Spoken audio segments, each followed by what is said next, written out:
बिस्मिल्लाहिर्रहमानिर्रहीम। प्यारे दोस्तों, अस्सलाम वालेकुम। नॉवल कालीज कलियां और भंवरे की अगली किस्त शुरू करते हैं। कायरीन, जैसा कि आप जानते हैं, ये नॉवल लाहौर के उस दौर का है जब पाकिस्तान में मोबाइल फ़ोन सर्विस मौजूद नहीं थी। कायरीन की सहूलत के लिए अब इस तहरीर को यूट्यूब की शक्ल में पेश किया जाता है। उम्मीद है कमज़ोरियों के बावजूद आपको पसंद आएगा। इजाज की जुबानी इंस्पेक्टर हामिद बॉक्सर को भी पता था कि असद जब भी लाहौर आता है तो मिनिस्टर उसके लिए शराब व शबाब का एहतमाम भी करता है, और फिर एक खूबसूरत दोशीज़ा का इस कोठी में आना और फिर एक लड़के का उसे छोड़कर वापस चले जाना, मजीद ये कि मुखबर का उस शख्स की असद की तस्वीर से मुशाबहत बताना आखिरी अहम कड़ी थी जिसने शक की जंजीर को मुकम्मल करके यकीन में बदल दिया। इंस्पेक्टर हामिद बॉक्सर ने बगैर वक्त ज़ाया किए अपनी टीम को अलर्ट किया। उसे तकरीबन 1 घंटा लग गया। अब वो टाउनशिप में मौजूद कोठी से तकरीबन 100 गज के फासले पर था। उसने प्राइवेट गाड़ियां सामने रखी जबकि पुलिस मैन को जरा दूर ही खड़ा रहने दिया। इस तमाम ऑपरेशन में उसने 14 लोगों की टीम शामिल की, जिनमें सिर्फ 4 यूनिफॉर्म में थे। बाकी उसका अंदाजा था कि मज़ाहमत करने वाले ज्यादा से ज्यादा 2 या 3 हो सकते हैं, मगर वो इस किस्म की प्लानिंग करना चाहता था कि मज़ाहमत का सामना ना करना पड़े। कोठी का बगौर जायजा लेने के बाद उसने 3 ज्यादा समझदार कांस्टेबलों की कोठी पिछली साइड से बाहर छुपकर फायर करने के लिए तैयार रहने और फिर सामने भी 3 बंदों को पोजीशन संभालने का कहा। अब उसके सामने ये मसला दरपेश था कि कोठी की साइडों में जो कोठियां हैं, असद कहीं भागकर उनमें ना घुस जाए या फिर किसी को यरगहाल ना बना ले। इस तरह इंस्पेक्टर हामिद बॉक्सर के लिए बड़ी पेचीदगियां हो जाती। उसने हिफ्ज़े मा तकद्दुम के तौर पर इन कोठियों के मकीनों को बड़ी एहतियात से जगाकर उनमें भी पुलिस एहलकार अलर्ट कर दिए, जबकि वहां के मकीनों को एक कमरे में बंद हो जाने का कहा। ये तमाम काम खुश उसलूबी से होता गया। अब सबसे अहम मसला ये था कि इस कोठी में किस तरह घुसा जाए जिसमें असद की मौजूदगी के इम्कानात थे। वो खुद कोठी से तकरीबन 50 गज दूर एक साइड पर मौजूद था। यहाँ पर आए हुए उनको 1 निस्फ घंटा हो चुका था। वो अंदाजा कर रहा था कि अब तक शायद असद पीने पिलाने के काम में किसी हद तक मदहोश हो चुका होगा, मगर वो ज्यादा रिस्क नहीं लेना चाहता था।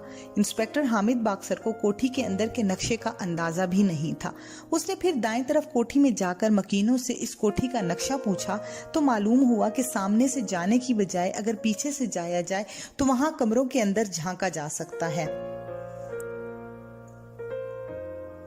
ये मालूम करके इंस्पेक्टर अपनी जगह पर वापस आ गया। जब भी वो पुलिस मुकाबला या इस किस्म के खतरे वाला काम करता तो खुद जरा पीछे रहता। उसने 3 पुलिस वालों, जूनियर, सीनियर और जो दलेर थे, अच्छे असलहे से लैस करके कोठी की पिछली तरफ से दबे पांव कोठी में घुसने का कहा। यहाँ से असल रिस्क शुरू होना था। इंस्पेक्टर हामिद बॉक्सर भी अपनी पोजीशन बदलकर कोठी की पिछली साइड पर दरख्तों की ओट में हो गया, जबकि सामने वाली साइड पर सिर्फ 2 पुलिस एहलकार मौजूद थे। अब कोठी को पूरी तरह से घेरा जा चुका था। कोठी के अंदर घुसने वाले तीनों एहलकार दबे दबे पांव अंदर घुस गए। उन्होंने देखा कि एक कमरे के अंदर लाइट जल रही है, लेकिन खिड़कियों पर पर्दे लटके हुए थे। लान में काफी अंधेरा था क्योंकि चांद के पूरे चमकने की रातें ना थी। उनमें से एक एहलकार दीवार की ओट से होता हुआ लाइट वाले कमरे की खिड़की के पास पहुंच गया। उसने देखा कि तकरीबन तमाम खिड़कियों के आगे पूरी तरह पर्दे थे। वो बैठे बैठे इधर उधर देखने लगा कि कहीं कमरे से अंदर झांकने की जगह मिल जाए। आखिर उसे जगह मिल गई। उसने थोड़ा सा ऊंचा होकर अंदर झांका तो उसके सामने बेड पर छोटी दाढ़ी वाला एक लड़की के साथ जाम पीते हुए नजर आया। तमाम पुलिस एहलकारों को कुछ देर पहले हामिद बॉक्सर असद की तस्वीर दिखा चुका था। झांकने वाले को अंदाजा लगाने में देर नहीं लगी कि कमरे में मौजूद शख्स मफरूर असद ही है। असद के करीब मेज पर स्टेन गन और पिस्टल मौजूद थे। तमाम पुलिस वालों को कह दिया गया था कि असद की शिनाख्त होने पर फौरन गोली चला दे और कोई हाइल हो तो उसकी भी टांग में गोली मार दे। झांकने वाले पुलिस एहलकार ने अपने साथ 2 साथियों को बुलाया। दोनों ने तस्दीक कर दी कि सामने वाला शख्स मफरूर असद ही है। उन्होंने फौरन ही असद पर कई फायर कर दिए, जिनमें से 4 असद को लगे और 2 लड़की को। फायरिंग की आवाज पूरे इलाके में गूंज गई। फायरिंग करने वाले दौड़कर दूसरी राहदारी में आए और वहां पर एक कमरे के दरवाजे से बाहर भागने वाले शख्स को दबोच लिया। उस भागने वाले शख्स को हैंड्स अप करा के पूछा गया कि वो कौन है, तो उसने बताया कि वो चौकीदार है और कोठी में मजीद कोई शख्स नहीं है। वो फौरन इस कमरे में पहुंचे जहां गोलियां मारी गईं। उस वक्त तक वो लड़की और असद दोनों मर चुके थे। कमरे के अंदर पोजीशन देखकर एक पुलिस वाले ने बाहर दौड़कर अपने साथियों को इत्तला दी कि मफरूर मारा जा चुका है। उधर दूसरी तरफ इजाज और हंजला कमरे में बैठे खाना खाने में मसरूफ थे। हंजला ने बात शुरू करते हुए कहा, यार, ये जो लोग अपनी बेटियों और बहनों को लड़कों के साथ तालीम हासिल करने के लिए भेजते हैं, क्या उनको मालूम नहीं कि कॉलेजों और यूनिवर्सिटियों में क्या होता है? क्या उन लोगों को एहसास नहीं होता? इजाज ने कहका लगाते हुए कहा, खौफ किस बात का?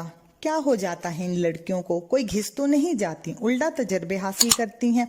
और दूसरी बात ये कि जिन लोगों को इज्जत का एहसास होता है वो ऐसा रिस्क नहीं लेते, लेकिन जदीद सोच रखने वाले बड़ी ढिठाई से कहते हैं कि हमें अपनी बच्ची पर पूरा एतमाद है और इसी एतमाद में वो सब कुछ हो जाता है। और दूसरी बात ये कि जब किसी लड़की की इज्जत लुट जाती है तो वो खुद को अयाशियों में मसरूफ कर लेती है और उसके चेहरे के स्पीडोमीटर पर तो नहीं लिखा जाता कि इसने क्या किया है और कितनी बार किया है, बल्कि ज़ाहिरी तौर पर शरीफ और बाहया ही बनी रहती हैं, लेकिन हकीकत तो उसके साथ अयाशी करने वाला या रब ही जाने कि वो क्या कुछ करती रही है। सबको पता है, लेकिन बगैरत लोग बड़े धड़सेले से ये बात कहकर ख़त्म कर देते हैं कि हमें अपनी बेटी पर एतमाद है, हमने अपनी बेटी को बेटों की तरह पाला है। या हया अपनी आंखों और दिल में होना चाहिए, कोई कुछ नहीं कर सकता।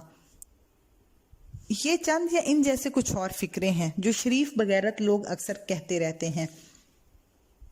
मैंने तो ये अंदाजा लगाया है कि अगर बाज़ार हुस्न वाले 100% बगैरत हैं तो मर्दों के दरमियान अपनी बहनों बेटियों को तालीम जाप और किसी काम के भेजने के लिए वो लोग भी कुछ न कुछ बगैरत जरूर हैं।